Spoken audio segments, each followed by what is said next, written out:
What is up, RotoGrinders? Got an hour and 45 minutes nonstop NBA DFS conversation starting right now, taking you all the way up the lock. You got myself, Bobby Gomes, the first hour. We yield to crunch time coming in around 6:15 or so on the East Coast.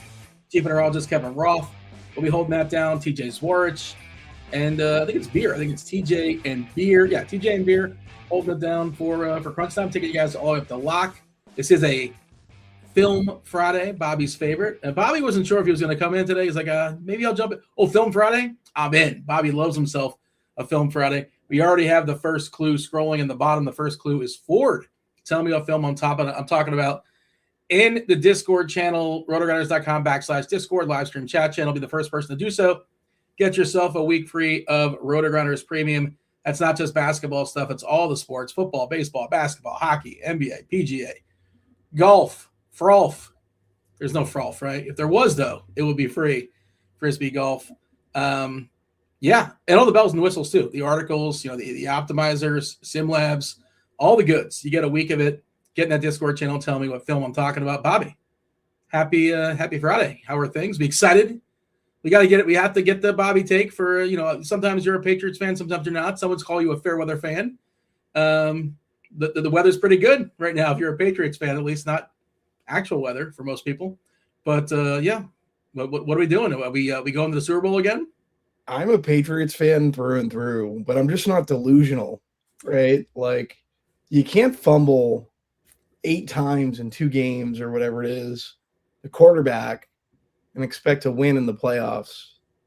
I do think they're going to win this game. I'm worried about Stidham. It's like the revenge arc is like unbelievable. Yeah. And then you're going into Denver, and if as we know with basketball, coming into Denver, going into altitude, it's difficult. We're already 0-3. I have PTSD of playoff losses versus Denver. I think the last time Austin Collie was our number 1 receiver, though, so you can throw that one out the window. Austin Collie, he was the number 1 receiver? Good Lord. Yeah. I think of him as a Colt. I don't remember him as a Patriot. Is that what am I thinking of? Austin Collie? Austin Collie was a Patriot, yeah. Okay, I just forget. Well, continue. And I think it might have been his last team. He fits like the Patriot look, right? Like the short slot receiver. What do you mean by that, Bobby? You know what I'm saying. So anyways, yeah, I'm a little worried, but I think I was talking to my buddy the other day, and like everyone's like, oh, we're gonna win. Like, if you talk to casuals, they're like they think they're just going to the Super Bowl, and I'm just like, I think it's going to be a tighter game. I will say that. And yeah, the revenge arc that people are creating for Stidham is pretty scary and daunting. Like, this would be. Is he vengeful? I've come around on him a little bit. Like, I feel a little bit better about Stidham than I did earlier in the week. Seeing that he's one of the better paid, backups, seeing that they seem to want to keep him. They could have got rid of him. They want him to. He knows the system, if nothing else. Like, he's aware of the system. He's got legs. He can move a little bit. Yeah, there's like reverse line movement too. Like, the money's coming in on the Pats, but it went down to 4.5. So the books want more money on Denver, which is, yeah. I'm a little worried. But I think we'll get it done. I also think the Patriots schedule, like, everyone makes a big deal about this Patriots schedule being easy. Like, it's a fair point. To get to the Super Bowl, they've beaten the number 1 defense, the number 2 defense, the number 3 defense. And if I think Seattle goes to the Super Bowl, which I think they do, they would have to face off against Seattle, which I think is a very good defense as well. So, yeah. I noticed you didn't say they beat the number 1 offense or the number 2 offense or the number 5 offense. The Bills, the Broncos they beat all backup QBs. So, like, yeah, we'll see. Just wanted to get your take on that. The other way. Should be some good football this weekend on Sunday. We have a 6-gamer, basketball, 6 games in the association sprint slate as well. We love ourselves a sprint slate, just 1 game in the 7:00 block. We have 3? I think it's 7:30. Yeah, 1, 3, 2. 2 at 8 o'clock, and that's it. We're stopping. I love a sprint slate, especially with kids.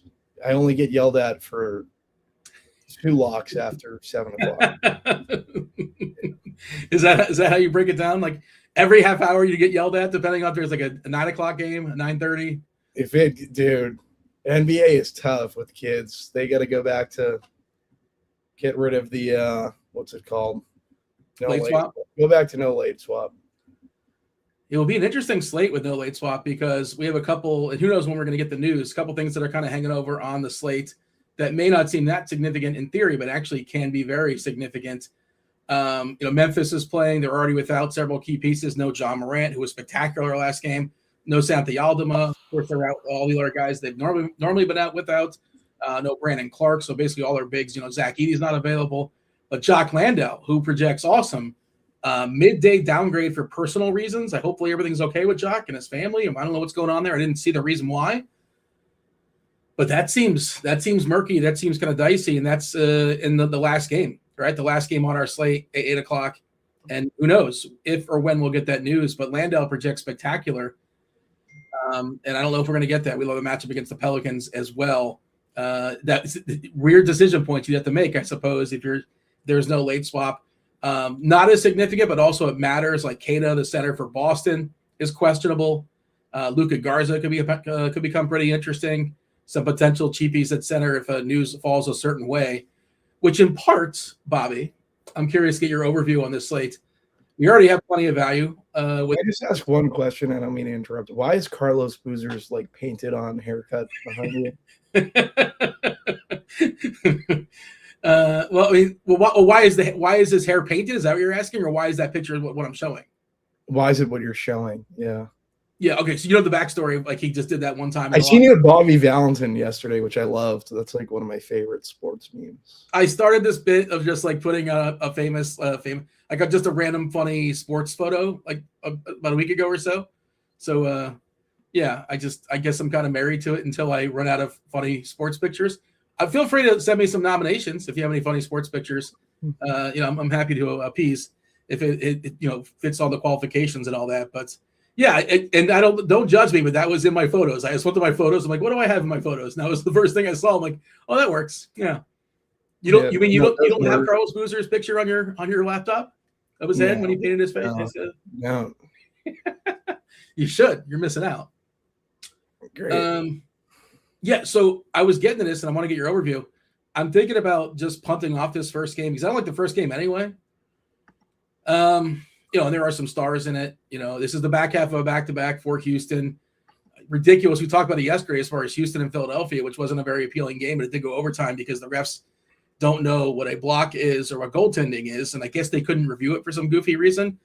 In that game, I'm not bitter about it. We actually talked about, hey, this is a great game to get over. It's not hard to get over because we have stars who are going to play a ton of minutes that nobody's playing.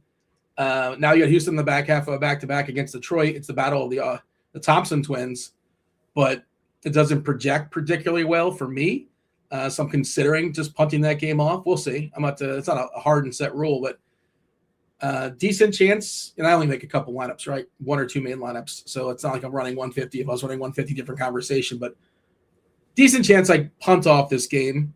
Do you have an overview as far as how you're seeing the slate tonight?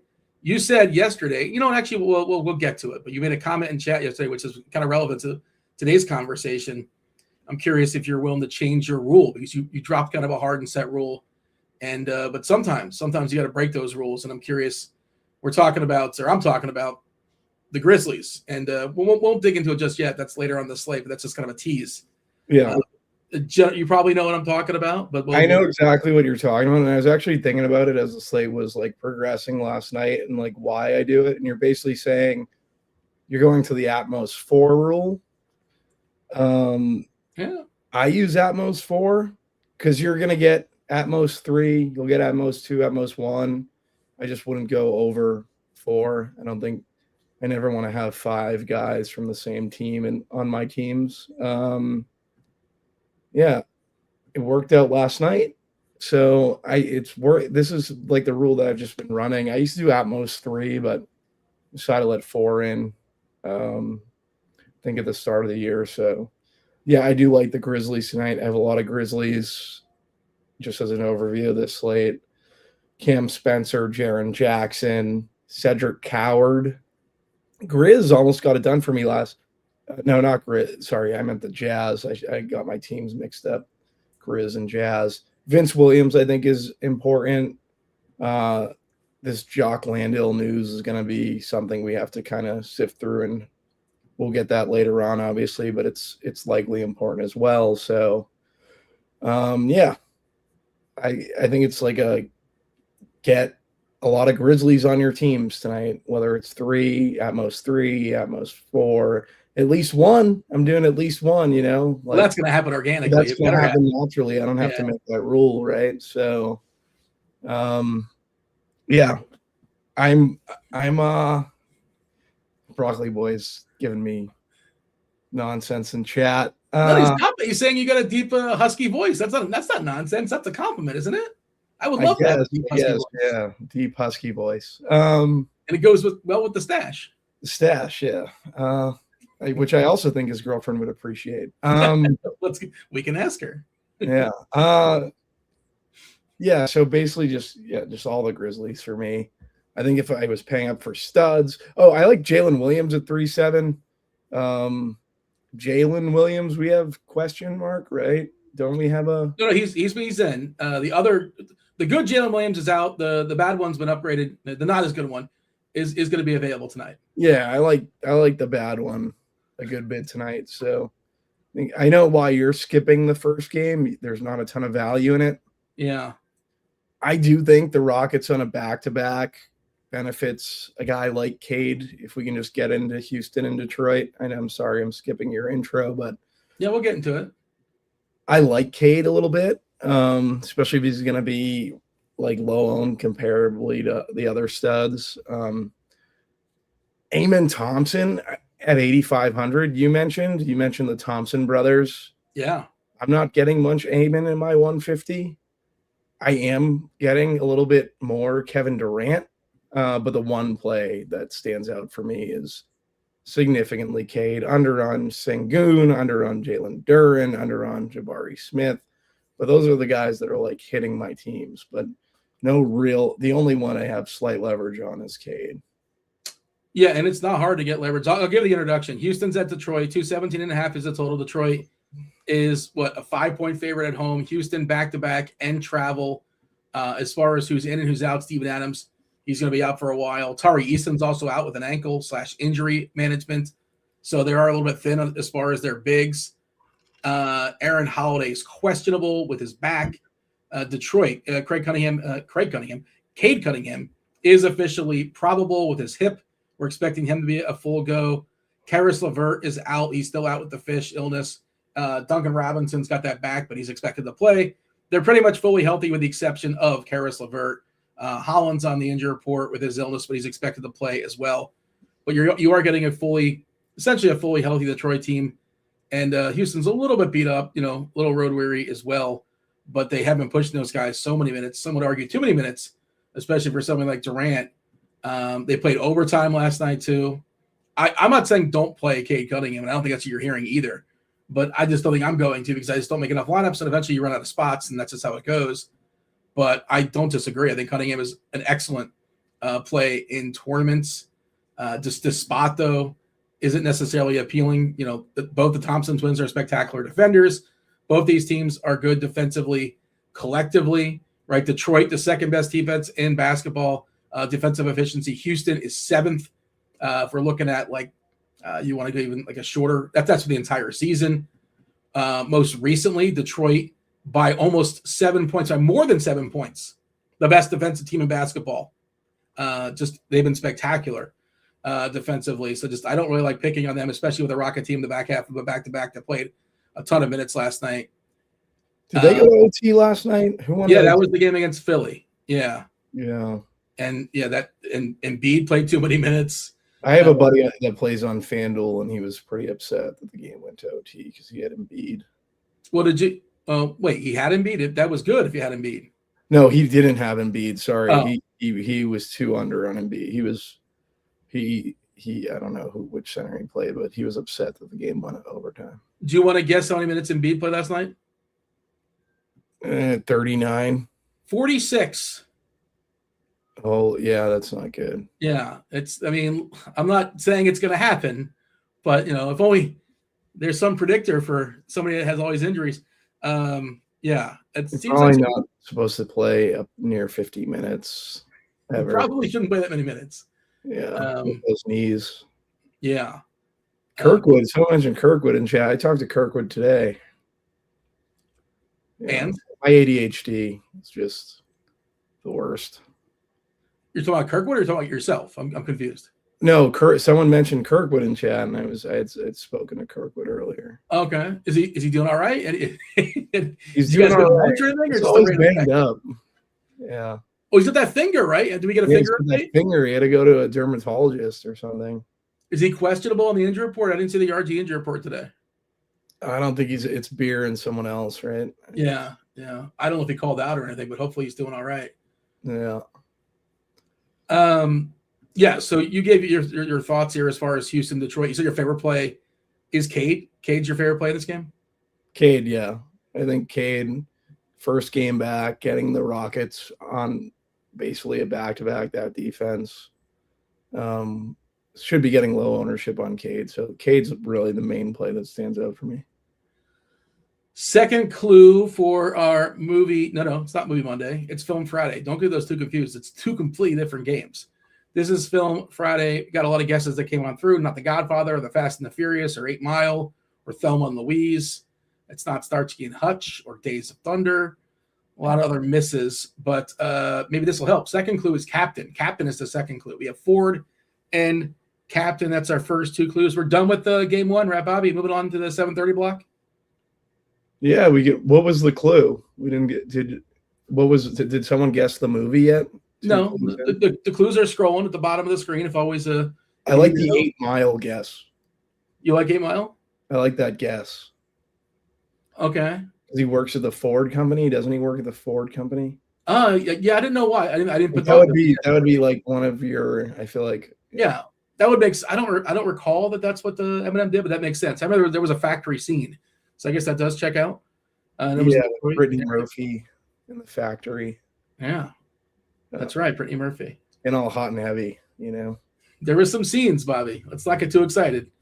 Bobby, Boston and Brooklyn, 216. That's not a very exciting total. 216 and a half. I got rid of the hook, but it still doesn't matter. 216 and a half is not particularly appealing. The Nets are 8-point dogs here at home. Despite the fact Boston, your Celtics are like, they're going to be without Derek White, right? Isn't White resting? Yeah. What's weird is I don't see him on the injury report. I'm scrolling and I'm like, isn't he? They said he was resting, and I don't know if they forgot to put him on there or the newest updated version. I don't know. Unless I just can't, man. I'm scrolling and I can't find it, but I just know that off the top of the head. Yeah, he's not on there for some reason, but he's resting, right? He's out.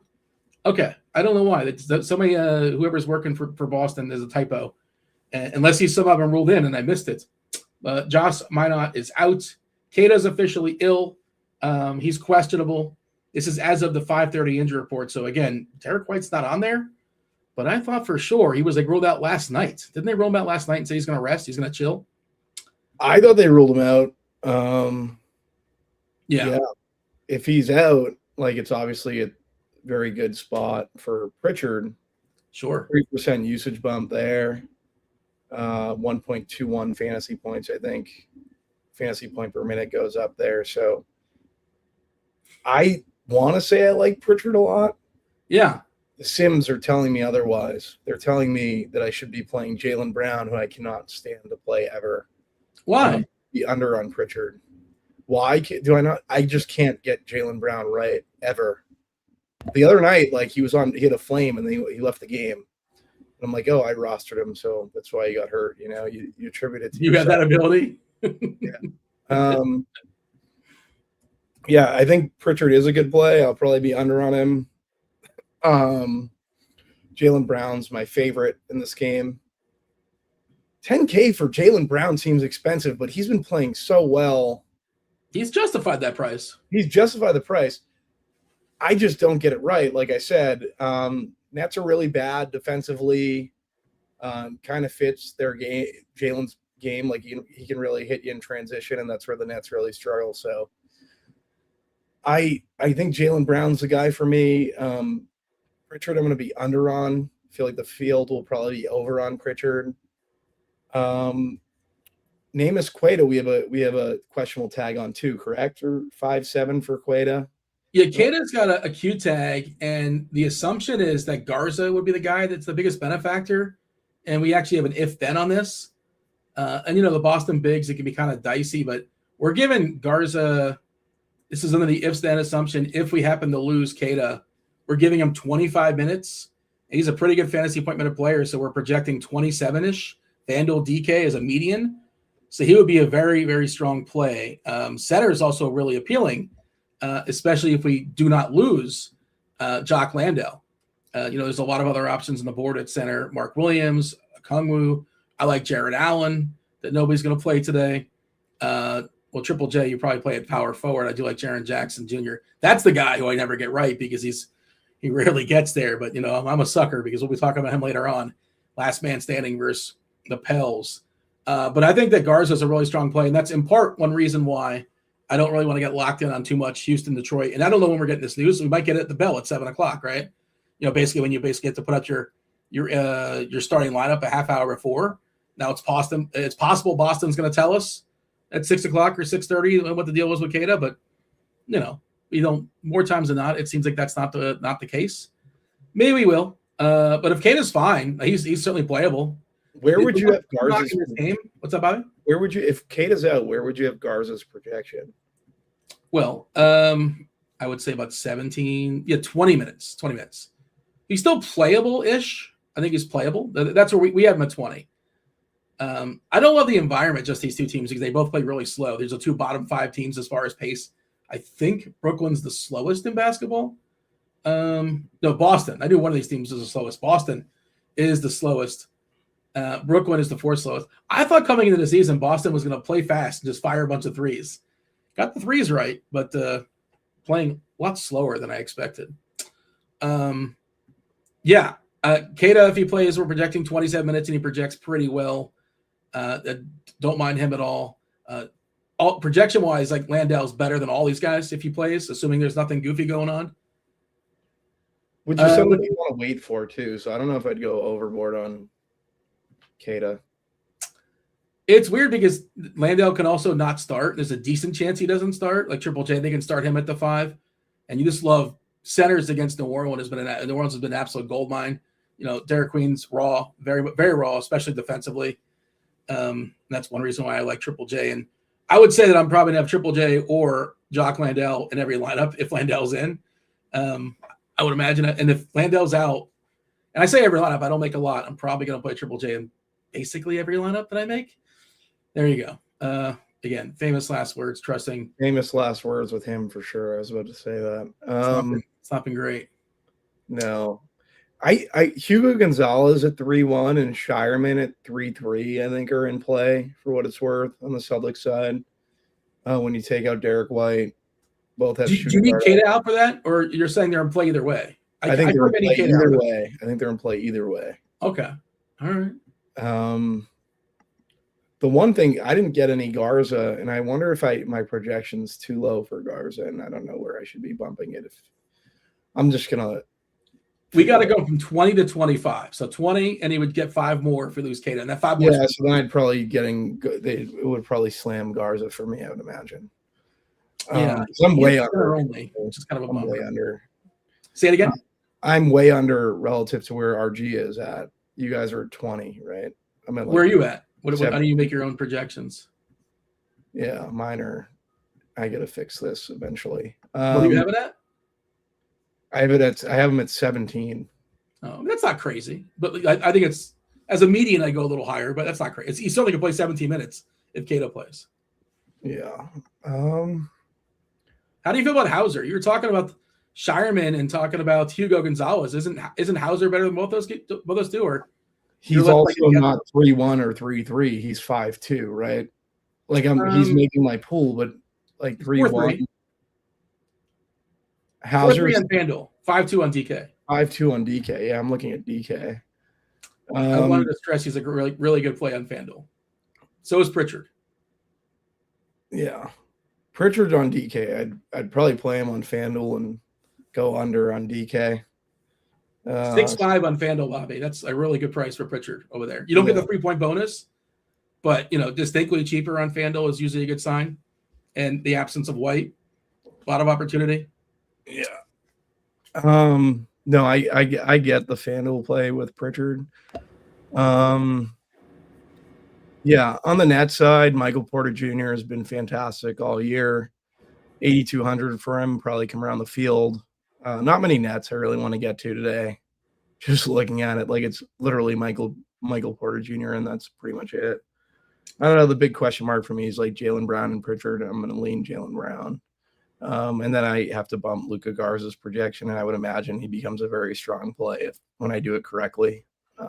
Yeah, so Dean knows his stuff, so I'll trust him on the value. Did you mention Simons?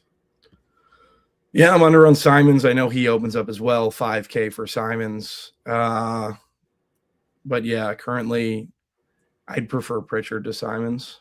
I know both get the usage bump. Ownership-wise, Pritchard 32% on DK. That's a pretty big number. It must be bigger on FanDuel, right? I imagine. Yeah, 6,500. I think it would be 55 on FanDuel. Jeez, it's a huge number, but I get it. 30% for Brown on FanDuel as well. Hauser 14%, where he's 4-3. Again, you don't get the 3-point bonus, but he is distinctly cheaper over there.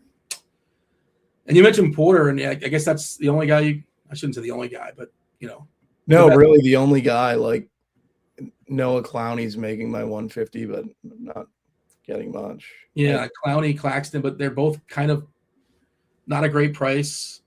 Center's pretty cluttered, so I don't think I'm playing anybody on Brooklyn. Claxton probably opens up if Quaid out, correct? Like his projection would change. Quaid's been a really good rim protector, so his life would be a little bit easier. Yeah.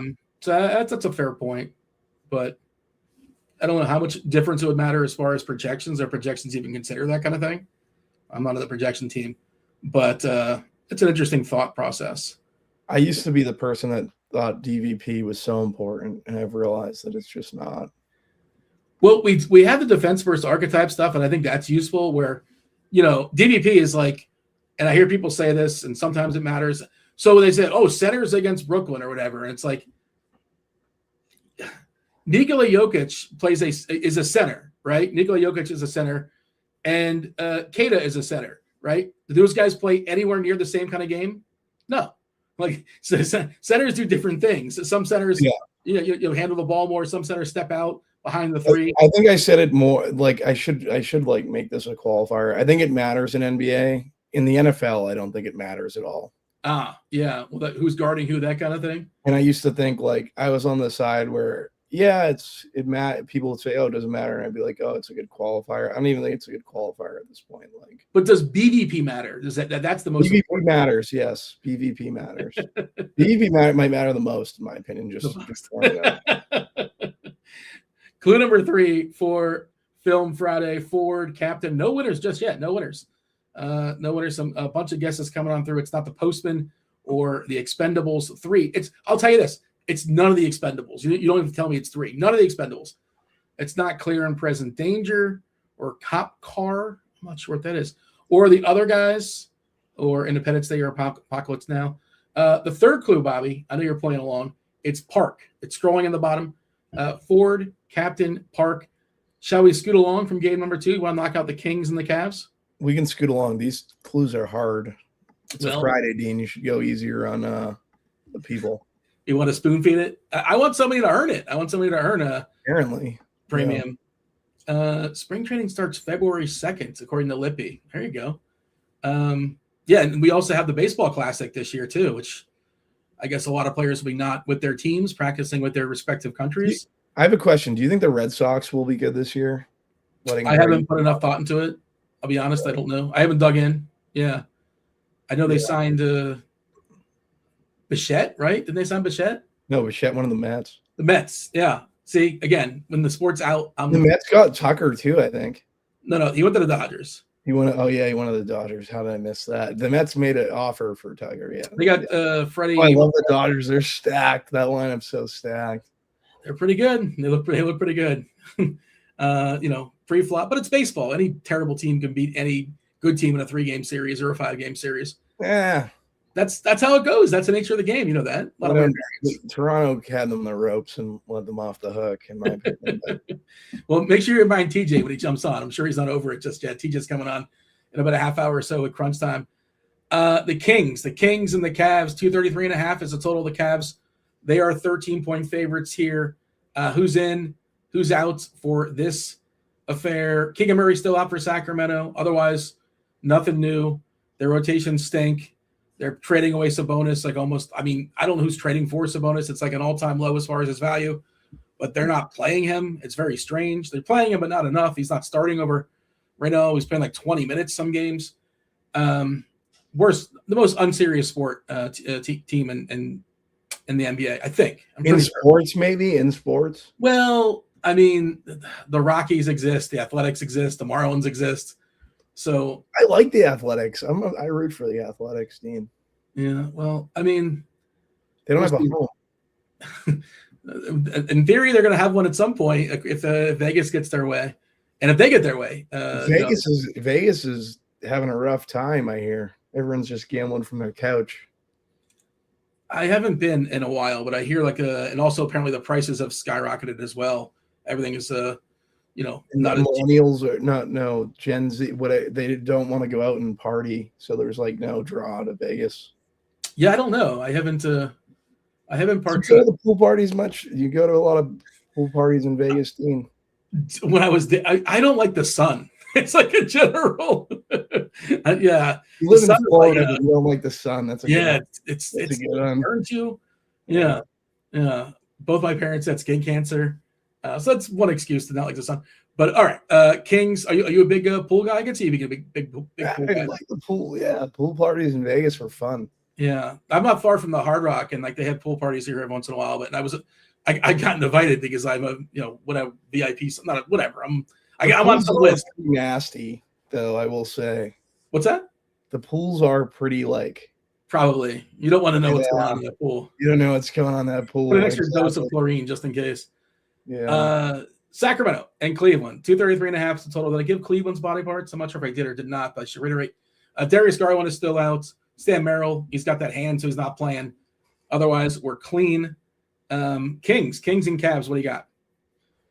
Yeah, Donovan Mitchell had great opportunity with Garland out and really hasn't got it done. I think he gets it done tonight versus slowly Kings defense. 9,700 for Mitchell. Like him a good bit.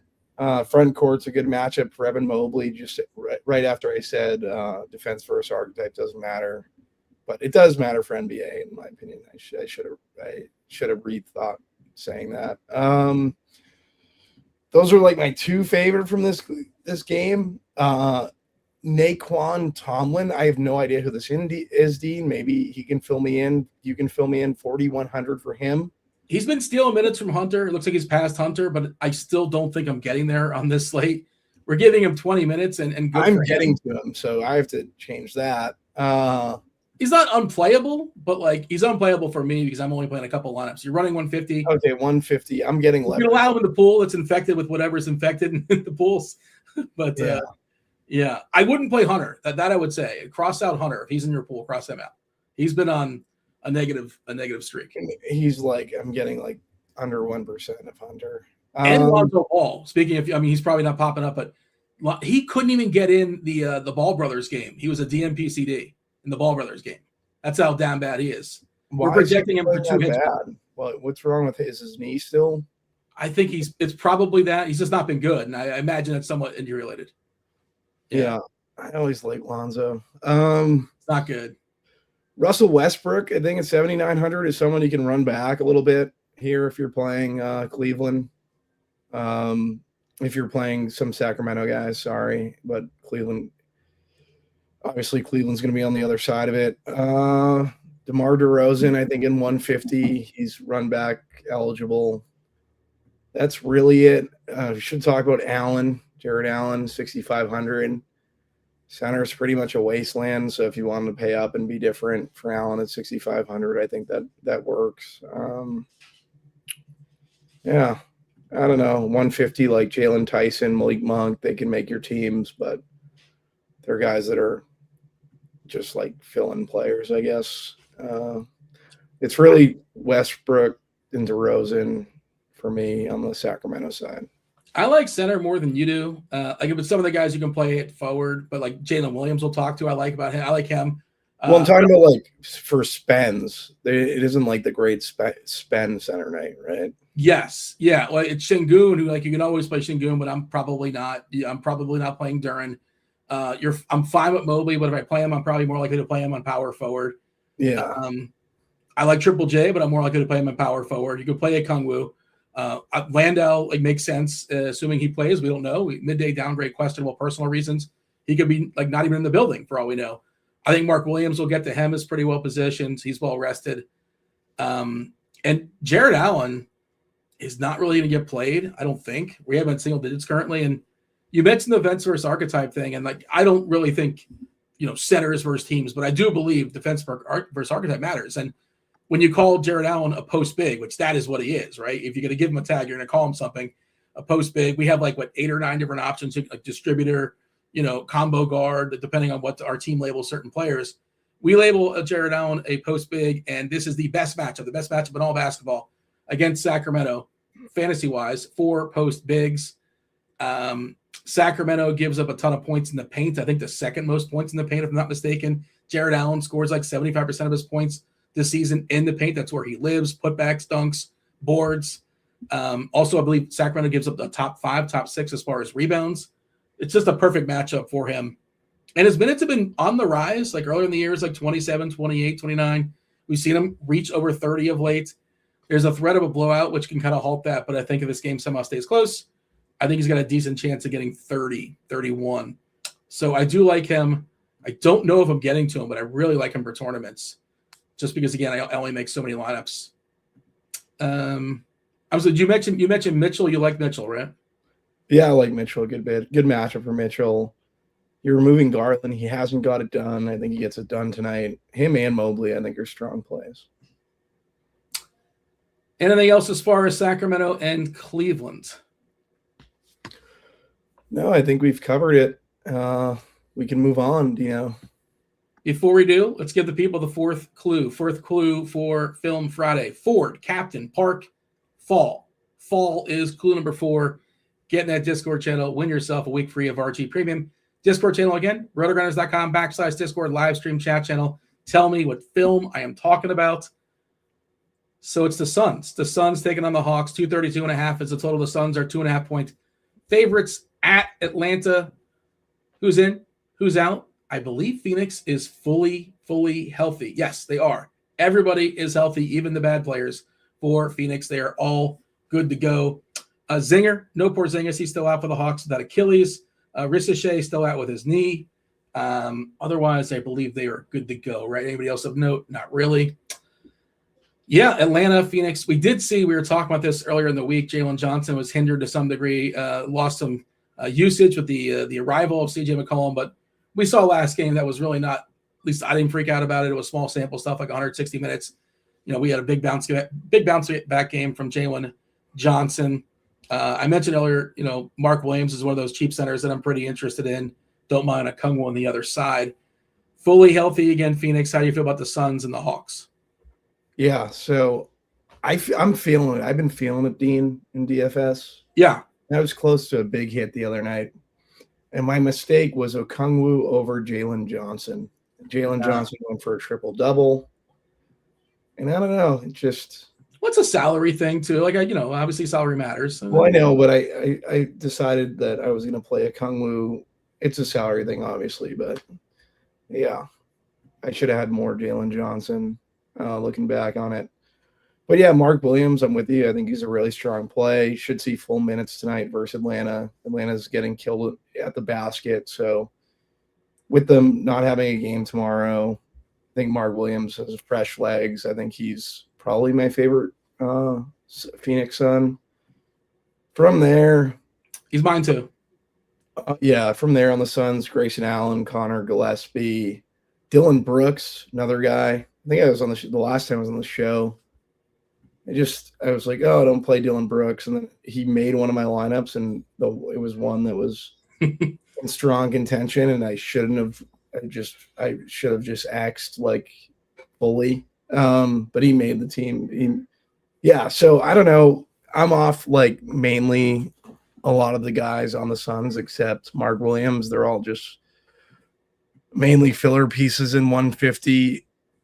On the Hawks side, it's Okongwu for me and Jalen Johnson, but I don't love either of these guys. Jalen Johnson's price at 10.5. Like, I know he's coming off the triple-double, but it's just a tad too expensive. I think I'll probably be around the field on him, and Okongwu I'll probably be under the field because, like we said, there's a lot of good value centers. I don't really love the spend centers like I already hit on, so not really getting much Okongwu or not getting leverage on either of those two players. Yeah. Mark Williams is the most popular guy currently according to our projections, and DK at 29%. One of the wings there for Phoenix, Grayson Allen, 17%. And, with Green being back, like I think he just takes a little bit off the ceiling of a guy like Gillespie, a little bit off the ceiling of a guy like Grayson Allen. I'm just not really in on those guys with everybody available. Green's probably not full minutes just yet, but playing enough, just enough, I think, to hurt guys like Gillespie a little bit, hurt to, Grayson Allen a little bit. We're expecting both Allen and Green to come off the bench, and Brooks as well. Like I need those prices to go down just a dip or so. Not really in on them today. Wouldn't say you can't play them, but not players that I am honing in on. Anything else? Move it along. Yeah, we could move it along. There's nothing really that's appealing outside of Mark Williams, Okongwu, and Jalen Johnson for me. People are dancing around our question here for today's Film Friday. Producer Steve just basically challenged them and said, I don't think you guys are getting it. And I do think they're going to get it. I think somebody's going to get it on this clue. If not, we'll have bonus clues. We'll figure it out. But we'll give the people the fifth clue in that Discord channel. Get yourself a week free of RG Premium. Be the first person to tell me what film am I talking about. This is an appropriate word, I think, for what we do. You ready for it, Bobby? Clue number 5 is chalk. Chalk is clue number 5. Ford, Captain, Park, Fall, and chalk. How many years have we been doing this show, Dean? I don't know. At least 10, I would say at this point. Yeah, too many. 10 years? No, you personally, but us together. Oh, like 4 years? That sounds about right. Sure. Yeah, I don't think if I was just able to guess, I don't think I've ever would have gotten one Film Friday. Well, you're too busy concentrating on giving dynamite analysis that you're not able to give full dedication to. I don't think I would have got it. Any of them. These clues are too hard. They are dancing around it. People are guessing, and they're really, really close. They're really, really close. I thought for sure somebody's going to get it, and we'll see. I have bonus clues if necessary. I'll have to come up with them on the fly, but I still think somebody's going to get it because people are saying things that are very similar, but not quite there. Okay, let's talk about the Pels and the Grizz. The Grizz, most important team on this slate, arguably 240.5 is a total, high and tight, fairly tight. Memphis is a 5.5 point favorite. Let's see, as far as New Orleans, who's in and out for the Pelicans. Well, it looks like Zion is over his sickness. Like he tried to play through it last game with midday downgrade, and he was horrendous. He tapped out at some point in the middle of the game, but put up I didn't fire up the Twitter. I should have searched Zion. People must have been really angry with him. If people love betting overs, they can't bet unders. They don't understand that that's an option. I'm sure a lot of people were angry they bet Zion overs the other day when he was playing with his sickness, and he was terrible. He's not on the injury report, so I assume he's fine. Herb Jones, he's been there a lot. He's questionable with his ankle. Alvarado still out. As far as the Grizz, the guys that have always been there, Ty Jerome and Brandon Clark, Scottie Pippen, Zach Edey. We're adding Santi Aldama, who's out. It's a big deal. He's got a knee. John Morant's the biggest deal. He's got they gave him an elbow, so he's out. And Jock Landale, midday downgrade for personal reasons. If Jock is available, he may not start, but he still would project really, really well because his price is pretty good. He's a good fantasy point-minute player, and this matchup is phenomenal. But what's left standing, Bobby, is Cam Spencer, who's underpriced, is Cedric Coward, who's underpriced, is Triple J, Jaren Jackson Jr., who's pretty well priced. I mean, you got G.G. Jackson, you want to play as a flyer. Vince Williams, you can play as a flyer. KCP, I don't know what his upside is, but he projects okay. Yeah, so I asked this before. How much Grizz is too much Grizz? Are you capping the Grizz? I think if you just run optimals, you might actually get 4 or 5 on some lineups on DK. Obviously, you can't exceed 4 on FanDuel. I'm willing to play more than 3. I don't think I'm not going to play 5. I don't want to say that definitively. Don't like to speak in absolutes, but I'm fairly certain I'm not getting the 5 Grizz. But I'm opening the door for 4 Grizz. How do you feel about Memphis and New Orleans?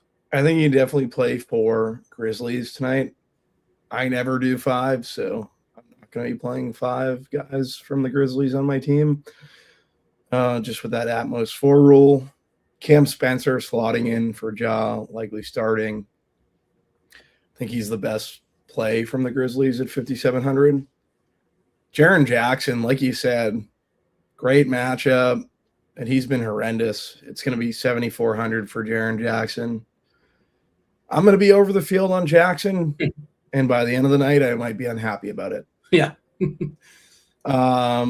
Cedric Coward, I think what benefits him at 5,400 is the fact that you can get the 3 off versus New Orleans at a pretty high clip, where he's going to run into issues as his minutes have been being capped. We got at 28. Yeah. Yeah, they've been managing him. So I don't know, it's a little shaky there, but 5,400, I'm going to make it work for him. Not getting crazy with him, though. I'll be like a little bit over the field. Vince Williams is going to assume some ball handling roles with Jar out. So 4,400 for Vince Williams seems like a good play for me. And Jock at 5,500. Well, once we finally get clarification, I think he's in a super strong spot as well. So basically all the Grizzlies tonight. What's the plan if Jock doesn't play? You have a plan in play. We are. I looked at our if then, and it looks like the biggest benefactor. I'm trying to see. John Conchar would get a bit of a boost. Like Triple J would look a little bit better. Kyler, the rates look a little better. Spencer, the rates look a little better. But it's interesting because nobody, like G.G. Jackson looks a little bit better, but there's no one player. Like we're giving OMP some run. I don't know. Are we giving him run right now? We're giving Prosper 9 minutes. Like you're not playing Prosper, but he would get like 10 of his minutes, but that's not enough to consider him, I don't think. I think Conchar is the best. I mean, so they're going to play Triple J more at the 5, right? If we lose, John, they'll just play Triple J more at the 5. So, yeah, I guess everybody's just going to kind of jump up one, which, by the way, should make Triple J an even better play. So, it's more about Conchar's price at 3,500. Like where G.G. Jackson's 4K and he stinks. Yeah. They're spreading it around. Jaren Jackson obviously becomes better. I would imagine Zion should do very well if that's the case. And we're assuming he's fine. Like he's not even on the injury report. Is like questionable illness. I guess he's feeling. Bobby, you've been sick before and you felt fine like 2 days later. Week, my whole family had the flu, Dean. Oh, yeah, I'm sorry to hear that. Yeah, it's just kids. 3 kids was irresponsible. Well, and this is like hot dog gif. Like if only we can find the person responsible for this. Who's the stork? The stork. How did that happen? Guy who brings the kids. Who knows? Maybe it's the milkman. My last kid has blue eyes. So oh boy, I don't know. Does the milkman still exist? Is he like in like a small town Iowa? Is there a milkman that still exists? I don't know. Maybe in small. I know that's a thing of people back in like the 50s or the 60s. There was somebody. Did somebody actually deliver milk door to door? That was a thing that happened. I think so. Yeah. Look at Michael Jordan. What's that? Michael Jordan has like the famous milkman joke because his brother's like 5'5". I don't know that. Yeah, I don't know about his. Yeah, I don't. I feel like I don't know about his brother. I'm just forgetting about his brother. Larry Jordan. Never heard of Larry Jordan? The greatest Jordan. What did Michael be? That's like Michael said if his brother had his height, he would have been better than Michael. I'm not aware of Larry Jordan. I guess I got to give him a Google. But he had a good jump shot. He's just not tall enough, unfortunately. Yeah. Maybe Jimmy Butler, his son's better than him. But now he blew out his knee. How old is Jimmy Butler's son? No, Jimmy Butler is Jordan's son. You haven't heard the online conspiracy? I haven't heard any of these things, Bobby. I tend to not go down these rabbit holes. Anthony Edwards. I've heard Anthony Edwards. I've seen that one before. I've seen people spec, and like Jordan allegedly got he had some off the court activity. He had his fun on the road, Dean. Yeah, he allegedly had he was doing some things. Allegations. Yeah. He was winning on more than just the basketball court, Dean. He was losing on the golf course. That apparently was really bad at that. Yeah. I was thinking when you made that comment yesterday, I forget what it was. I was thinking to myself, like, gamblers always love to say like how much someone else is losing. How much money do you think Michael Jordan is worth, Dean? You think he cares about his golf? Doesn't care. Golf course. You think he cares? Well, there's that famous story with Jordan, and this is just a competitive edge thing with Jordan, where they would bet on anything. They'll bet on anything, just. I'll bet with you on anything. I'll beat you on the golf course. How's that? We can make. Well, you'll beat me, yeah, for sure, 100%. I'm coming to Florida in March. We can play golf. We're not playing golf. I'm not going to see you anyways because I was there for 3 months and you were 20 minutes away from me. I didn't see you. I was going through a time, Bobby. I was going through a time. 10 minutes away from me. So could have got a coffee.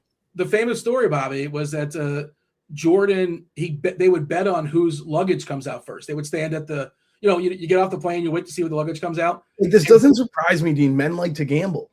No, but you're missing I'm telling you, Jordan is a cheater. Is the point that I'm getting at? He paid off the guy who dropped the luggage, and he gave him 100, whatever it was, and he said, "Here, make sure this one comes out first." He rigged the game.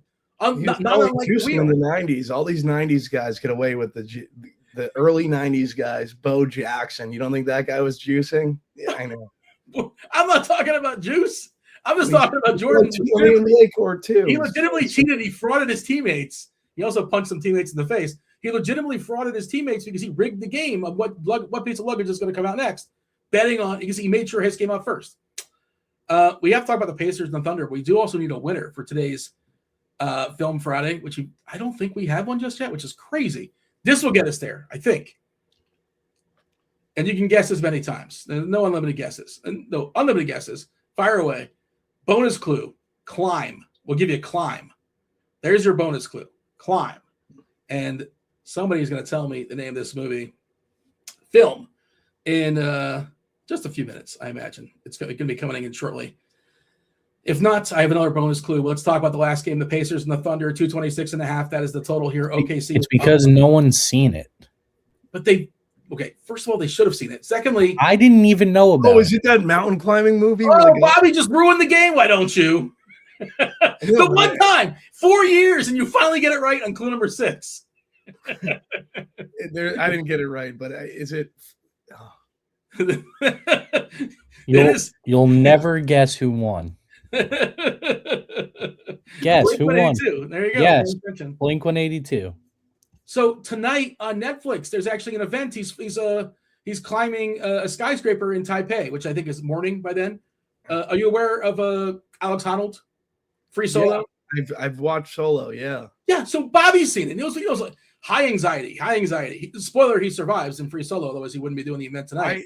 I don't like heights, Dean. Yeah, but it's still worse. I don't like it either, but it's still awesome to watch. Yeah. It's amazing. The guy's like just an incredible perspective, and he's doesn't he like climb a building in the beginning of it or something? He climbs everything. He's climbing a building on Netflix tonight. It's going to be live. Early morning Taipei. What's that? Do you think he'll fall? I mean, I bet you can bet it on Novik or Kelsey or whatever. I'm sure that's probably something. If I bet it and he fell, like who's the jerk that's sitting around rooting for? I don't know if they have any security measures because it's Netflix. That's like the under. That's like betting the under. You think people will tweet at Vandal and DK? I want a refund. I assume there's probably safety measures because I imagine Netflix will not want safety measures. How he's climbing it with no harness. He doesn't. Yeah, well, typically he doesn't like that, but maybe I'm not sure what the safety measures are. They might insist on it because it's again live. Pacers, Thunder, 226.5. That's the total. Pacers are massive dogs here. 15.5 points to be precise, to be all technical. As far as who's in and out, Quentin Jackson's questionable. Mathurin, he's been out for a while. OKC is without some key pieces, and I think they have some interesting cheapies, if nothing else. No Alex Caruso, no Hartenstein, no AJ Mitchell, no Wiggins, no good Jalen Williams, Not as good. Jalen Williams is available with his butt. He's got a butt, but he's going to play with it. He's expected to play. And 4 or 5 rotation players are out. SGA is a really interesting spend up. I don't think it's going to get terribly rostered. Jalen Williams should be pretty appealing. I was thinking this, Bobby. I was thinking I'm going to get one of these cheapies on every lineup. One of Cason Wallace, Isaiah Joe, Kenrich Williams, or Jalen Williams. I think I'm going to get at least one of those guys in every lineup I make. I think one of those guys gets there at least. How you feel? You're down at 2, and it's Jalen Williams and Cason Wallace. 3,700 and 4,200 respectively. Actually, Kenrich I'm getting a good bit of, but I'm under the field on Kenrich. What stinks is like Shea. Like I would like to play Shea, but he's not going to see the fourth quarter when they're up 35. So that kind of stinks. Dort at 4,500. He's my least favorite. He just doesn't change. He just is what he is. He's my he's like my least favorite in terms of like player on this team, but for DFS and like steal opportunities and stuff like that versus a pretty bad Indiana team, I think he's fine at that price. Isaiah Joe at 4K. Yeah. Also in play. Good 3-point shooter. The floor is low, but he can put 20 points in the bucket. Yeah. But really my favorite are Jalen, Cason Wallace, and then Kenrich Williams lagging behind, but still worth the play. Yeah, Cason's kind of fallen out of favor a little bit of late, but he's got an opportunity here with all the injuries for the Thunder. As far as ownership stuff right now, 33% for Jalen Williams, not terribly surprising. He's center and center only on DK. I believe you can play him at forward on FanDuel. I want to confirm that, but I believe you can. He's 4K on FanDuel, power forward, and center. Do you like that versatility? Kenrich is 29%, Joe 20%, Wallace at 12. And again, I think I'm going to play one of those guys in every lineup, most likely. I think SGA. Now the tricky part is, will he see? Will he play the fourth quarter? Maybe, maybe not. This Pacer team's not very good. I think the Pacers have like 2 road wins all season long, if I'm not mistaken. They've been bad, and they've been especially bad on the road. I think they're still number 1 in the Tankathon standings, if I'm not mistaken. They're 10-35 on the season. They are 8-16 at home, 2-19 on the road.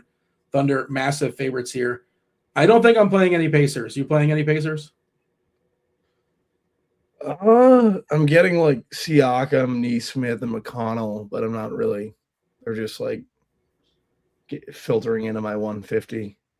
Nembhard too. Nembhard would be the one that I'm getting the most of as a run back. He'd probably be my favorite at 6,800, but I don't love it. Interesting night tonight in the NBA streets for sure, Dean. Bobby, I'm going to need a plums play, but just wait a second. I'll give you a second to think on it because I'm going to tell the people how we got to today's film. I thought the clues are very fair.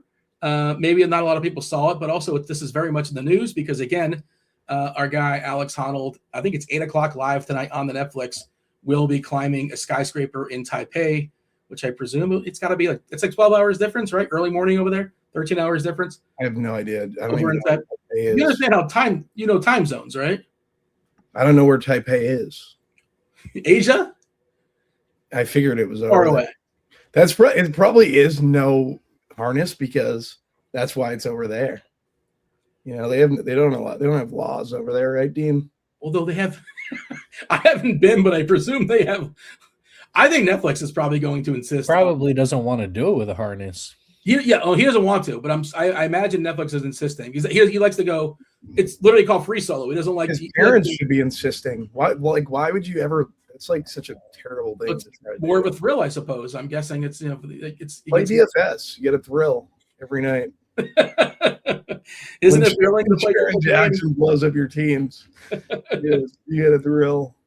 We get thrills different ways. Ford was the first clue that was in reference to Harrison Ford, who famously played a lot of roles. A lot of people are throwing out Harrison Ford movies, and they're on the right track. But Harrison Ford, of course, played Han Solo. Fall was a double clue. There is the threat of falling when you're climbing a mountain. That's the threat of falling. He hasn't fell yet, so it's not really the greatest clue. What's that? he hasn't fell yet, so it's not really the greatest clue. Well, but just in theory, if you're climbing something, there's a threat of falling, and it's you can free fall. Free fall is another. And Captain was clue number 3 in the movie Free Solo. What did he do? What did he climb? He climbed El Capitan in Yosemite. Park. I would have got this right. Yeah, if you just put a little thought into it. I wasn't on the show, I would have got this right. Yeah. The 4th clue was Park, and maybe people were thinking Park and Ford and cars. That was kind of a red herring. But where did he climb El Capitan? In Yosemite National Park. And clue number 5, what is the one? He doesn't want to use a harness. He doesn't want to use anything. But one thing he does use is chalk. He puts chalk on his hands. He chalks up his hands. A lot of chalk on his hands. Shout out to Alex Honnold. I gave you some time here, Bobby. Give me the plums. What do you got? Yeah, so Donovan Mitchell's going to be my plum play of the night. I don't know if that counts if he's too high owned, but like him a good bit. And then from was there a value one you wanted? Because I know I hit that Thompson one that you poo-pooed the other day recently. Did that work out for me or not? Probably worked out for you because you brought it up. I don't know how it worked out. Yeah, no, it worked out for me. Yeah, he had like 4 to 5, and you were like, "Oh, you can't play Klay Thompson. He's only going to play 23 minutes." Well, no, somebody else was ruled out. I think what happened. Somebody else was ruled out. They were all ruled out. It was just like, well, you can't play the. It turns out when I get new information, I'm allowed to change my mind. I ended up playing him too. But continue. You have a cheap. You're going to agree with this one. I'm going to go. Well, I'm not going to go Jalen Williams. One of the OKC guys. Yeah, it's one of the OKC guys. No, I'm going to do a Memphis guy because obviously Casey Wallace and Jalen Williams. I'm going to go Vince Williams Jr. All right. Crunch time is knocking on the door. We got TJ. TJ Zwarych, one of the greatest DFS players in all of Saskatoon, Saskatchewan, Canada, as well as Beermakersfan, and chief mineralogist Kevin Roth. Let's do it. Let's seamlessly segue to crunch time right now.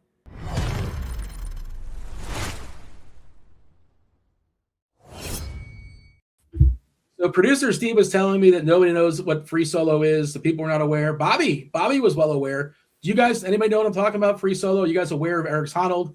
You guys aware that he's climbing the skyscraper tonight? Morning for him. Anybody Roth seems like he does rock climbing for what it's worth. Roth seems like he does rock climbing. I had a rock climbing stint. It was chick-based, though. It wasn't about me. It was about a lady. That makes a ton of sense, yeah. I have watched the movie Free Solo. I did not know that he had some, special event climb tomorrow, but that's cool.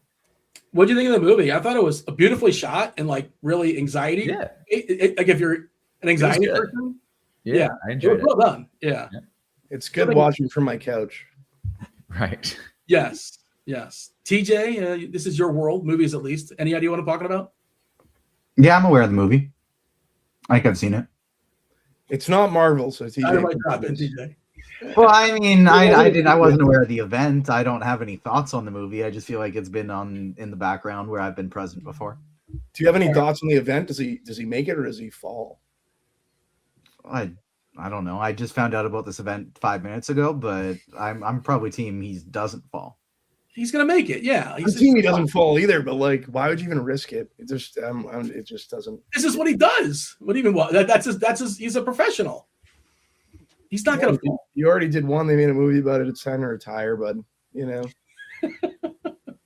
All right, Beer. You have a thought? I feel like it'd be rude of me not to ask if you have a thought.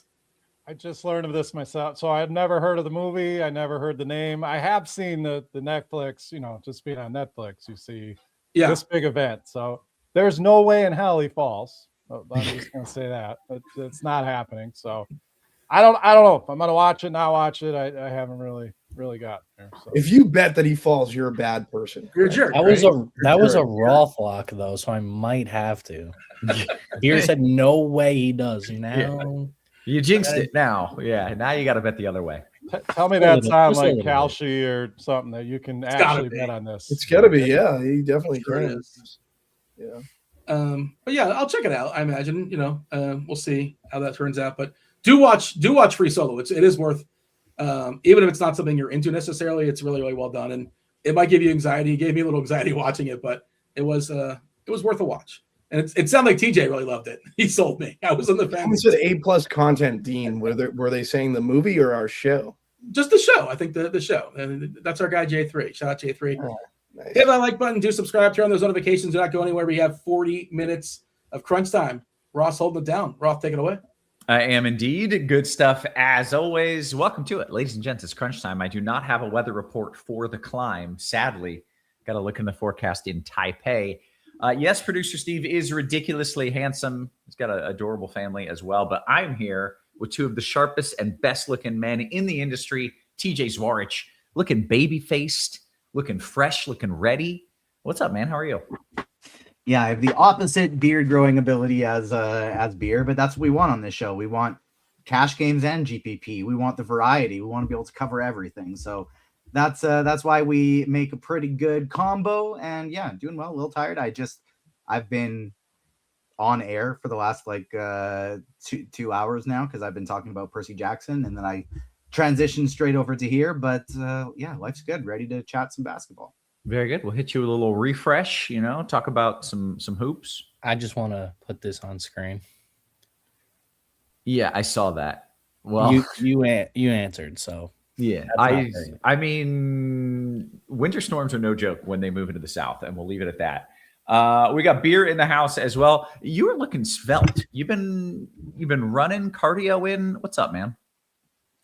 Just getting old, so trying to mind my P's and Q's and couple less cold ones, but I appreciate that, Roth. Thank you. Maybe it's a cold. Shrinkage happens. So it does. It's whole body, everything. Everything's just it's that damn cold too, and mostly everybody on this show can be like, yeah, no matter where you are, like what is happening right now. It is true. Everybody at Quetta is in, by the way. Everybody across the country, for the most part, dealing with the chill.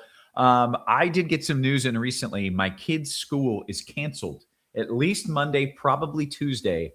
I want you to guess what the high and low temperature is. It's canceled for being too cold. What do you think the temperature is that they have canceled for, TJ? 40 degrees. Here? 25. You are actually both 30. Correct. Yeah, it is a low temperature in the 20s and a high of 40, and they canceled school, and it's blowing my mind. Just bundle them up, man. Just the low tonight, they do the same thing. The low tonight in Saskatoon is a negative 37 with a feels like temperature of negative 51. And my wife, I guess won't actually be going to work tomorrow at school because it's a Saturday, but Monday she'll be there with actually the same temperature that you have. It's going to be a low of like 25 degrees Fahrenheit and a high of about 40. Right. See, they make it. Like they will be there for whatever reason. The kids will survive, but I guess we can't survive in Texas. Shout out to Dean, by the way. Steve, what's up, man? You can't survive here. I feel you.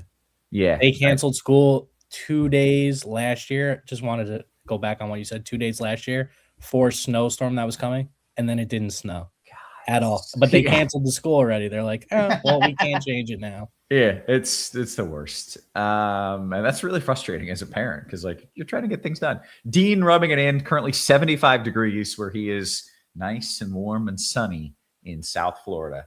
The downside is he has to live in South Florida surrounded by South Florida people. Okay, hey, let's dive into the content side of things. Enough chit chat, enough weather talk. Beer, give me an update on the slate as if I have only been looking at weather for the past 24 hours. Memphis. Period.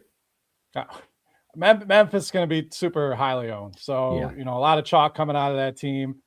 I'll be honest, it's not my favorite slate ever.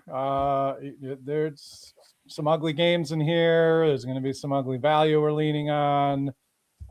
So not my favorite slate here, but it does not mean we're not ready. It does not mean we don't have the plays for you. So walking into it, though, it's always a case of injuries, who's stepping in.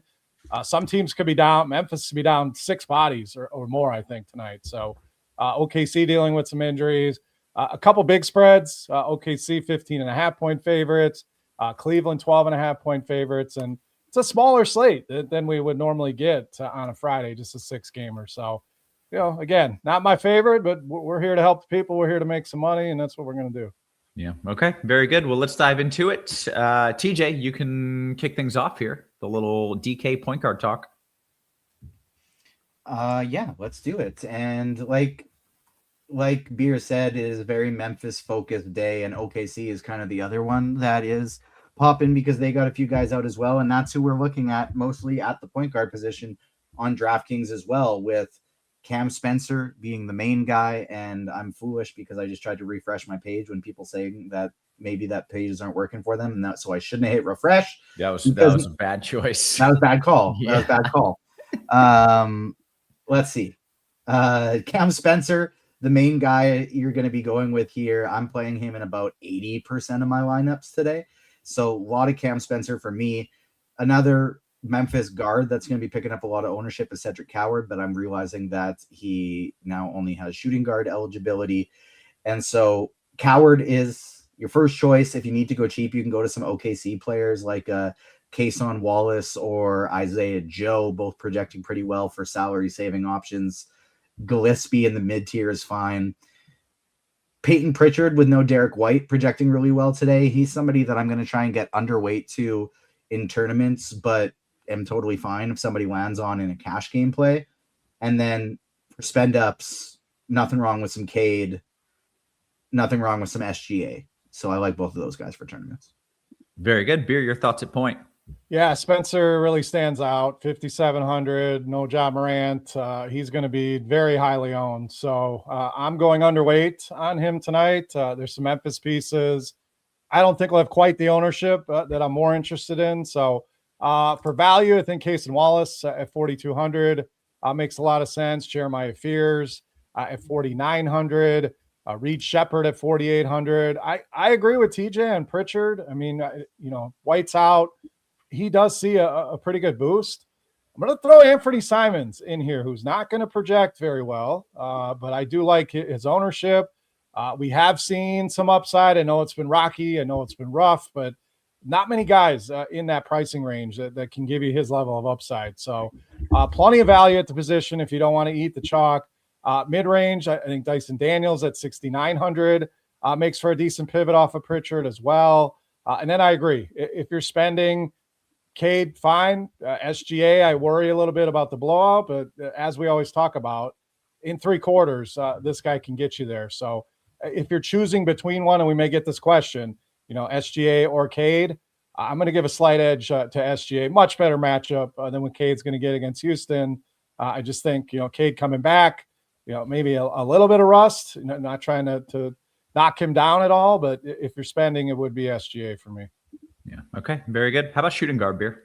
So here, Cedric Coward, probably 50% owned. So as I said, Memphis is going to dominate lineups and ownership tonight. So you have Spencer here as well. If I'm picking one of those guys, it's probably Spencer, probably a little bit lesser owned, a couple $100 more expensive, but obviously both guys get a big bump. So if I'm spending, it's Donovan Mitchell at 9,700. Love the spot for him against Sacramento. Highest ceiling at the position. So he, to me, is a better spend than some of the higher end point guards. If you're debating those, Grayson Allen, a guy I really like. I really like that Phoenix Atlanta game. I think a lot of people are going to zero in on New Orleans, Memphis with good reason. But this Phoenix Atlanta game, closer spread, total not that far off of that game. So really like Grayson Allen, been playing well. The Hawks give up a ton of threes to shooting guard, small forwards. And he's got 4 more threes, I want to say, in 5 or 6 straight games. So he's a great option in the mid-range. Again, you get Kason Wallace, Isaiah Joe. OKC is the other team. We're going to have a lot of value open up. Lou Dort. Wallace is probably my favorite of that group, but I think they're all playable tonight. And then a guy in the mid-range. Ownership's kind of come up throughout the day, but still under 20% on Trey Murphy. So really like him. Whether you're playing Memphis stuff or not, can be a running back option, a one-off play, but he's been on a tear as well. A little bit of a dud last game, but outside of that, this guy's got 50, 60 point upside. He's under 8K in a good matchup. So really like Trey Murphy tonight. Good stuff. TJ, your thoughts at shooting guard? Yeah, like Beer mentioned, we talked about Spencer already, but then Cedric Coward is the other guy that, like, for cash, you're for sure playing both of those guys. If I am spending up to a guard today, I agree with Beer. I like SGA more than Cade Cunningham. I like Donovan Mitchell more than both. Whereas if I am getting to one of these guards, I would rather save $1,000 and go to Donovan Mitchell. But I also don't mind like the other spend ups of Durant and Booker. I think they're totally fine at this position. little bit cheaper. Durant is one of those guys, though, that has small forward eligibility, though. And this is another one of those days where small forward is a pretty weak position. So if somebody does have eligibility at both, probably would rather play them at small forward. That goes for Grayson Allen as well. But I love Grayson Allen. I think that's such a great call from Beer. He's somebody that I'm very high on today. And then if you got to go cheap, I guess OKC is the place you're doing it with. Isaiah Joe, Kason Wallace. Wallace more of like the cash-ish play, but I think Joe's got a higher ceiling. Okay. How about small forward? Jaylen Brown is one of my favorite spend-ups on the night. He's kind of right in that same tier as Donovan Mitchell for me. If I need to go, like we already mentioned the Durants and guys like that, I don't mind in that mid up more expensive tier. But if I'm not going up to Jaylen Brown, I'm probably going down to Grayson Allen or Dylan Brooks in that same game. I really like both of those guys quite a bit. And then if I got to go cheap at the position, I guess no. I was looking at. I wanted to go to Vince Williams, but he only has power forward eligibility. It's the weirdest thing with him. He used to have every single position on DraftKings, and now he's just down to power forward. Right, and on FanDuel, he's point guard, shooting guard. I want to say so. Yeah, but I guess that's it for small forward. John Conchar, if you really want, or Kenneth Caldwell Pope, if you Kenneth Contavious, if you really want to go dumpster diving here, though. Yeah. Okay. Beer, small forward. Yeah. KCP, Conchar, pretty cheap, not projecting for nearly the ownership of some of the other guys. You can throw Jalen Wells in there as well, who, he'll be one of the Memphis guys that's under 10% owned. So like all three of those guys, I love that ownership on Wells in tournaments. Obviously more expensive, but 4,900 for a guy that's going to have to play, going to have to provide some offense. Really like him. We talked about Grayson Allen. I agree on Jaylen Brown. I think he's a great spend-up option tonight. The worry is you're going to see a lot of similar builds of kind of stars and scrubs tonight. So I think guys in the mid-range could go overlooked. Like Michael Porter, I'm always going to play. Let us down the other night. The Nets, 66 points in a game. I mean, that was insane. So I haven't seen that. Remember the old 90s playoff games, Rob? Yeah. You'll know. Like, everyone was just killing each other and nobody was calling anything. In the 50s, and that's what it felt like, an old school Nets game. So I expect him to bounce back here. So I don't mind him in the mid range at 8,200. Sam Hauser was very good to me the other night, so I don't mind going back there at 52. Jalen Tyson, the price is just getting about to the point I'm jumping off. Been playing a lot of Jalen Tyson, but 6,600 feels about his cap. Still set up well. If you're playing him, I understand why. I just think he's reaching his ceiling as far as price goes. Or Sir Thompson, intriguing, a guy that shouldn't have a ton of ownership tonight either. So, this is where you can avoid ownership on Memphis if you want to save some money. KCP, Conchar, Wells, if you're spending. Really like Jaylen Brown. Really like Michael Porter Jr. Yeah. Okay. Power forward, Beer? Yep. Power forward. Kenrich Williams looks like the highlight here. 3,900. All the injuries, especially to the bigs. He's going to have to play a pretty big role, and he's done well with his minutes. It's not the safest play, but he's going to have to be out there. So 3,900. Good price on him. Jaren Jackson Jr. I despise. I hate playing. I get why people are playing him. So I'll probably avoid it. It's just one of my rules personally, but 7,400, not a bad price. Great matchup with this New Orleans interior. My guy here is Jalen Johnson, 10-5.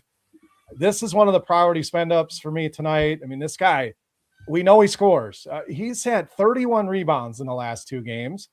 Roth, he's only had 2 games all season of less than 5 assists. So you talk about a guy that does everything. It provides you a floor. Back-to-back 60-point games on DraftKings, just huge upside. And then TJ shouted him earlier, but Vince Williams, some reason power forward eligible here, and a lot of people are going to look at his box scores, and he's not playing. He's not this.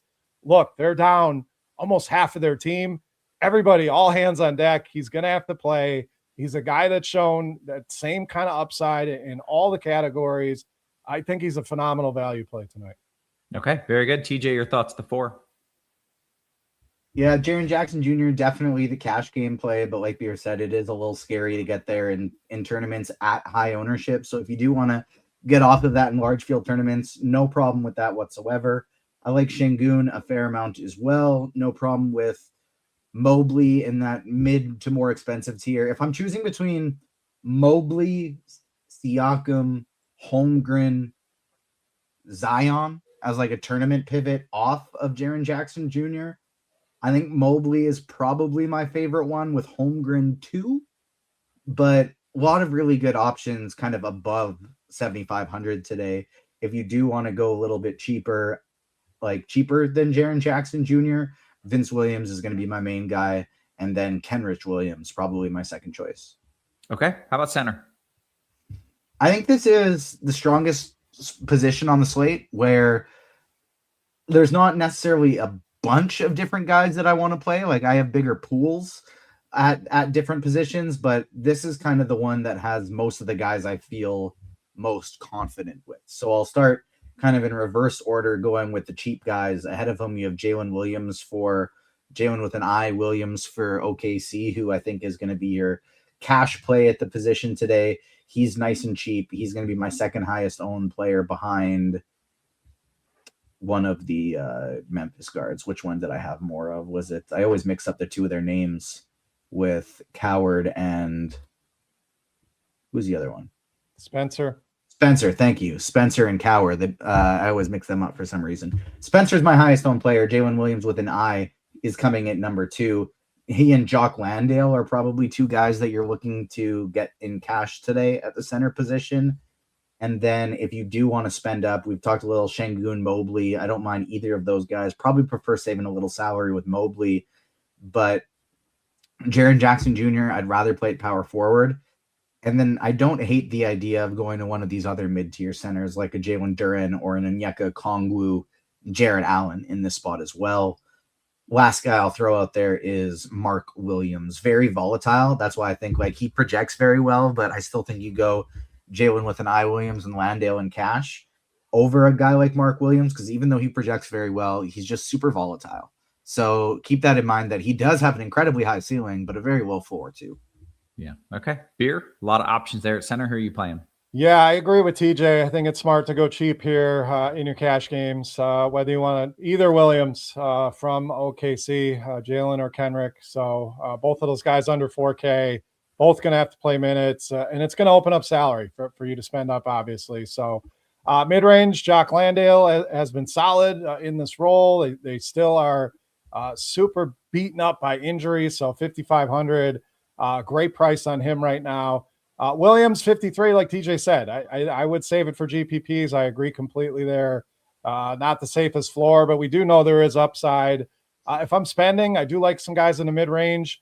Derek Queen at 6,600, a guy that's generally always in my pool. Okongwu a little bit more expensive at 7,200.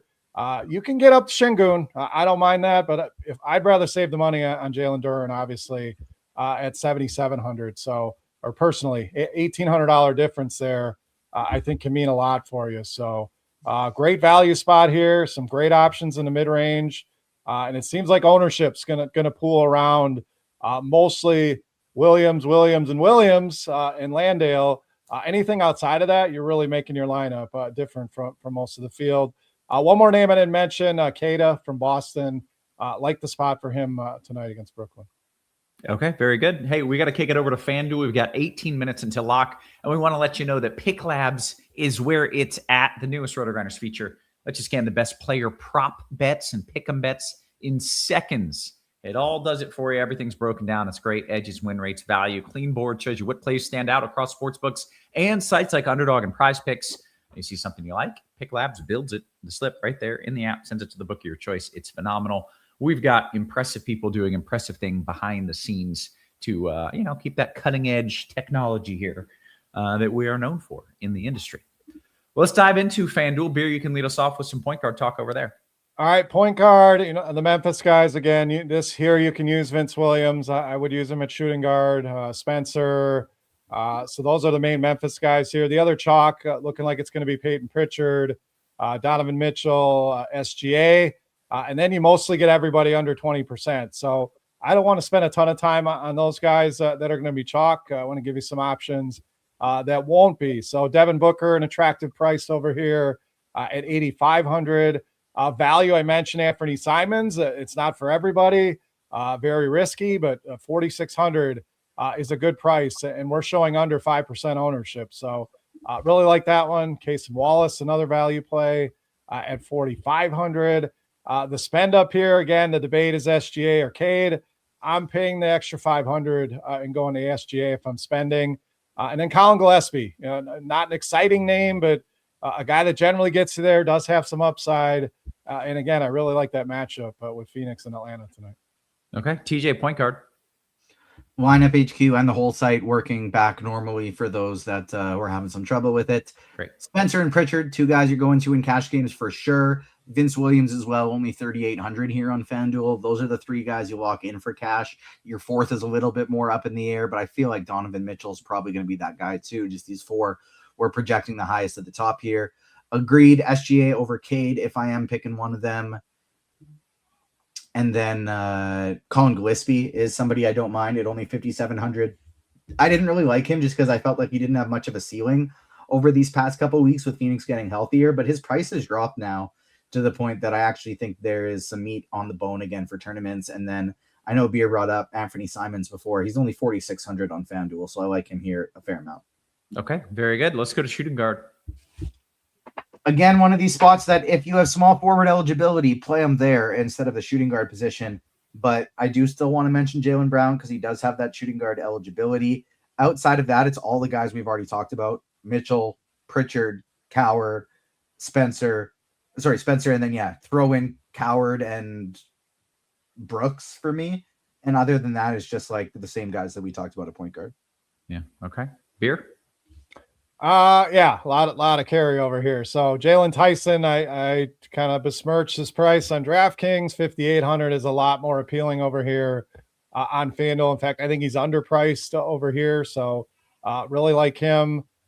Vince Williams, 3,800 we brought up already. Jalen Wells, I mentioned on DraftKings, 4,200. He shouldn't have much ownership over here either. So it's a great way to get different off of some of the Memphis chalk. So I like him. Dyson Daniels at 7,100.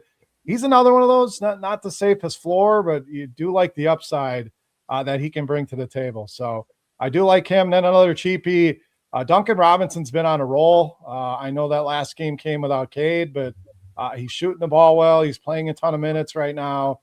He's only 4,500. Again, I would utilize him at small forward, which we're going to get to, but we're showing very minuscule ownership on him. So really like that one in tournaments. Okay. Well, let's go to small forward. You mentioned you got at least a little bit of Duncan Robinson in there. Who else you playing?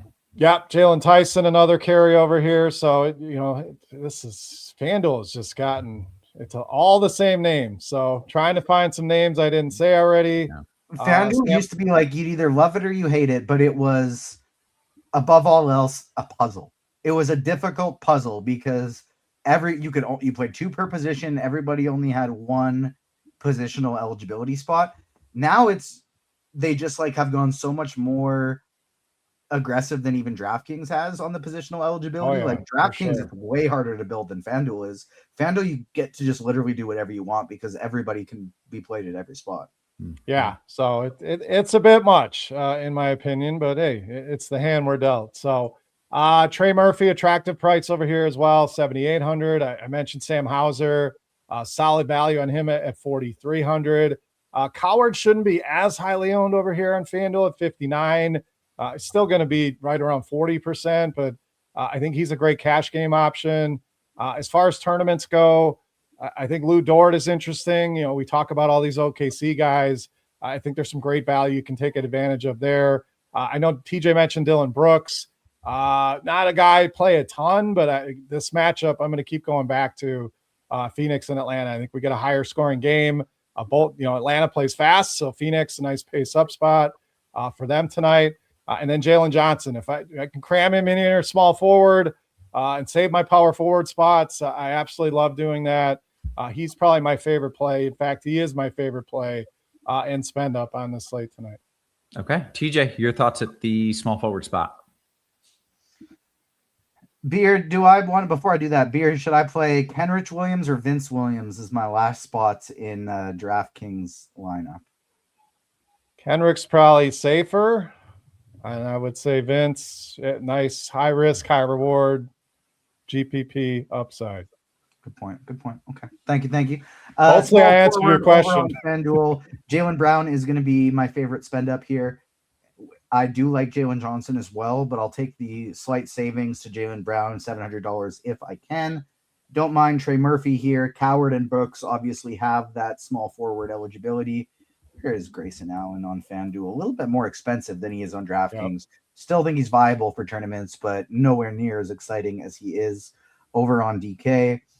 If you need to go with a cheap guy, I feel like there's just like a clump of guys who are all basically the same with Luguentz Dort, Sam Hauser, Jalen Wells, Herb Jones, GG Jackson. I think I like the idea of just going slightly cheaper than that, going with an Isaiah Joe or a Caldwell Pope instead. Yeah. Or even Concha. All right. How about the 4? Jalen Johnson as a spend up in the mid tier. You got Jaren Jackson Jr., who is definitely a great cash game play today. Probably want to get a little underweight to that in tournaments, but he does have such a high ceiling on FanDuel where those blocks are worth a little bit more points. So he's cheaper on FanDuel and those blocks are worth more. It's a scarier fade here than it is on DraftKings. Jalen Williams at only 4K, great salary saver. Onyeka Okongwu in the mid tier I like quite a bit, and then Kenrich as well. Jalen definitely above Kenrich, but I think in like cash type settings, it's fine playing both. Okay. Beer, your thoughts at power forward?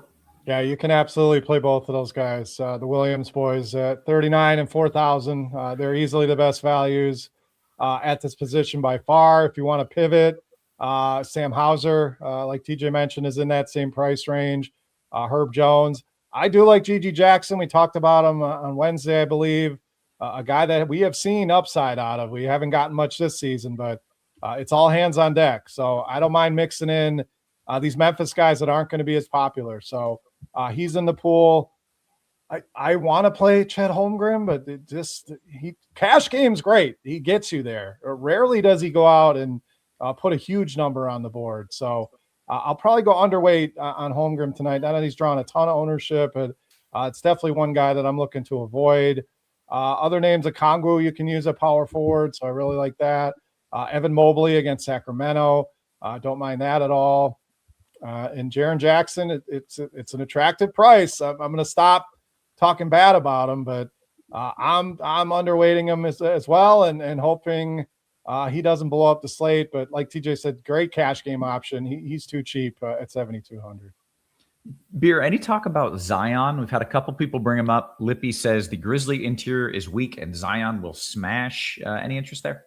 Yeah, I just worry about his upside. Is he back in, the Zion? I don't care more. I don't know what it is with him. There tends to always be something going on. So it's a fine play. It's not one of my favorite plays, but it is a good matchup. So if you want to attack that interior, no issues by me. Okay, let's go to center.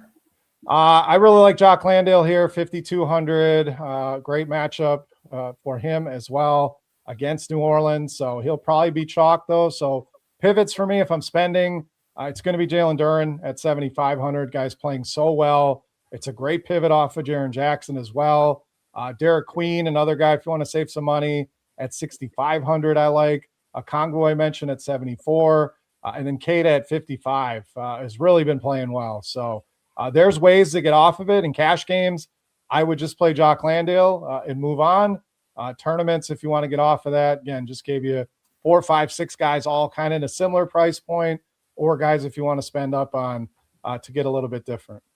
Yeah. Okay. TJ, a lot of spots again, a lot of plays here. Who you like?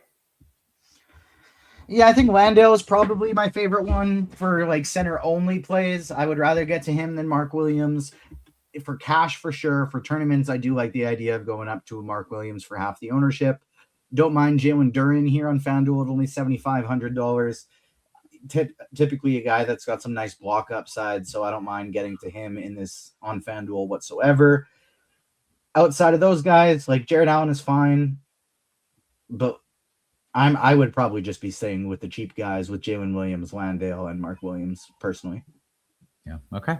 Very good, guys. We've got about 6-7 minutes here for some questions. Let's open it up. Questions can be about basketball. They can be about the winter storm, or they can be about TJ's lack of growing a beard. Is it from not trying? Is it a lack of interest? We're curious. We don't know. Questions are allowed on that. TJ, have you ever tried to grow a full beard? I don't even know if I could say I've gotten to the point where it was trying, but like I wouldn't be able to grow like anything close to what Beer has, but I could do like full mustache, goatee, I see a little stash sideburns kind of thing. Okay. Like mustache, and like here it grows a fair amount. It just gets so itchy for me. Like I hate when I haven't shaved for like, it'll turn into something you can see after like 4 days, but at that point it's already so itchy that I just want to shave my face. Okay, Biggest hurdle to a beard is that itchy. You have to like push through it, and then once you don't really deal with it again.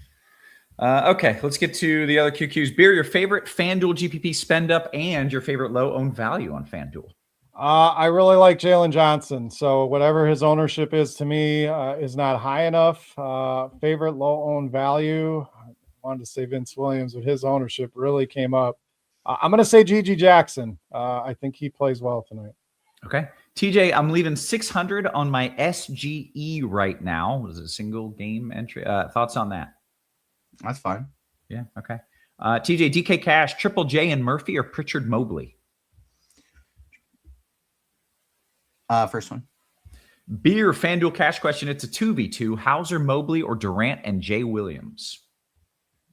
I'm going to go Durant and Jay Williams. Okay. Got a few more questions in the Discord. Then I'm coming to the YouTube. If you're waiting on YouTube, hit the thumbs up.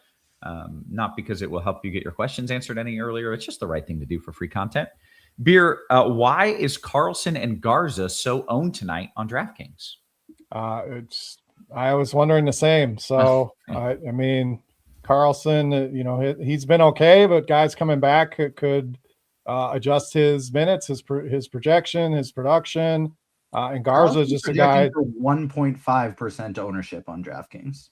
I was going to say Garza's a guy I don't think is going to have ownership, but Garza 4%. Yeah. Okay. All right. So we're not playing him. All right. TJ, DK, GPP. They could like if you wanted to get there in a GPP when you're playing a bunch of lineups, sure, but like they're not going to be high owned at all. Right. All right. TJ D-Rock says DK GPP, Gillespie Brown or Murphy Zion? Gillespie Brown. Scrolling up a bit in the YouTube. See what we got. Here we go. James says TJ, FanDuel cash, SGA and KD or Brown and Mitchell? Brown and Mitchell for cash for sure. Beer, can I play KD and Şengün in the same lineup, or is that negative correlation? I think you can. It's not my favorite pairing together, but I think if you expect the Rockets to do well, I have no issues with using multiple pieces from any team. Yeah. Okay. Luke says, hey, Beer, Kason Wallace and Jalen Johnson or Spider Mitchell and Jabari Smith, FanDuel single entry? I'm going the first set. I really like Jalen Johnson tonight. Producer Steve says, is Nashville really going to get buried in ice? Yes. Like 3/4 of an inch of ice. That is, yes, you are going to get buried in ice. Roth, can I get a snow prediction on New York? I haven't looked at New York. I don't know. TJ, your favorite contrarian spend up on DK? Jalen Johnson. TJ, SGA and Zion or Jalen Johnson and Murphy? Jalen Johnson and Murphy. Beer, is Sherman in play with white out? Yeah, he's kind of in the same camp as Simons, who I keep gushing about. So I like Simons more, but he gets a boost with white out as well. Okay, got to give a shout out to Mr. Irrelevant in the chat. Says, I haven't shaved in 18 years. That's pretty good. Beer, when was the last time you were clean shaven? My wedding day. So that's almost 20. So I got him beat. I got almost 19 years straight with a beard. Now I've gone longer, I've gone shorter, but full clean shaven was my wedding day. So it's incredible. We don't even know what it looks like under there. We have no idea what baby-faced Beer could be. Let's see. DK Cash, Beer, Jalen Williams, Mobley, and Pritchard or Mitchell, Mark Williams, and Vince Williams? I'm going to go the first set. As much as I like Vince Williams, I don't know that I want to, lean on him in cash, and the same with Mark Williams. So first set, pretty easy for me. Okay. TJ, thoughts on Jordan Poole? Is it a pool party? Nope. Nope. It rarely is. Yeah. Nope. Let's see. Ken says, how about Dallas? Dallas getting buried in ice as well. Probably a half inch of ice to an inch of ice. That's a huge, huge problem. Yeah. If Herb Jones plays, TJ, how does that affect the other New Orleans players tonight? We don't want to play any New Orleans players other than Zion and Trey Murphy anyways, and so it wouldn't affect them. Okay. Beer, KD or Booker on DK? I'm going to go Booker. Okay. D-Rock says, DK, GPP, Beer, Gillespie, Brown, or Murphy and Zion? Oh, Murphy and Zion. Okay. TJ, Grayson Allen or Pritchard on FanDuel? Pritchard. Man, we somehow managed to get all the questions done like right ahead of lock, less than a minute until lock, and we have knocked out all of the questions. We are professionals. That's what we do. Down to.